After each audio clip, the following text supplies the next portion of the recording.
Goddard, and I do the Trisha Show at NBC.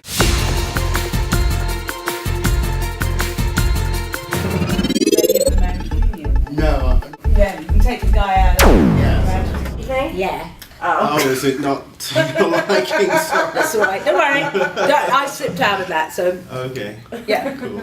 A lot deeper, so it's a very different sort of issue on our show. But I can't really comment about Murray. I mean, he gets the viewing figures, Right. and that's what our industry is, fortunately or unfortunately, it's all about. Yeah. You haven't got a show unless you please the accountants. Bottom line is, and I'm unashamedly tabloid. I have an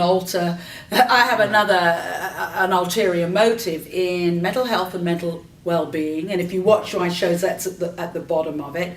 Early childhood issues. I don't care how tabloid it is, because the people who need that information are getting it. And just so I'm not just saying that, there was actually a university a study actually done, and I was surprised in Britain, and you can Google this, that it came out that young people learn more about the mishaps of unsafe sex and mental health issues through my show than any other medium. I've had all the headlines around the world said, you know, call me another Oprah, which if you want to talk about race, it's purely about they were female and black, you know.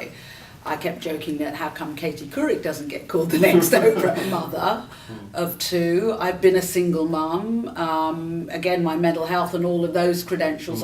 As you may know, I was a government advisor for 10 years in Australia on mental health issues. A member of the World Psychiatric Association. You know, all of those different things.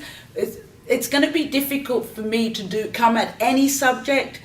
You could give Oprah, if you like, and a headline, and we would come up with two entirely different shows. I'm not saying one's better or one's worse. Period. Oh, I didn't just stroll through it. I had five weeks in hospital, and almost another, after that, 2 years of psychotherapy, which was a way of keeping out of hospital. I didn't want medication because I was breastfeeding. How did I come through it? It wasn't just, it was 2 steps forward, a few steps back. I didn't work full-time for almost 3 years. Particularly harping on Wendy, but she's done Dancing with the Stars and a movie Think Like a Man. No, Dancing with Stars, or splash or diving or anything like that. That's not what I do. I don't know what's next. I mean, I do what I do. In 2008, after I had breast cancer, I really was ready to walk away from it, and I was walk away from television and do something entirely different.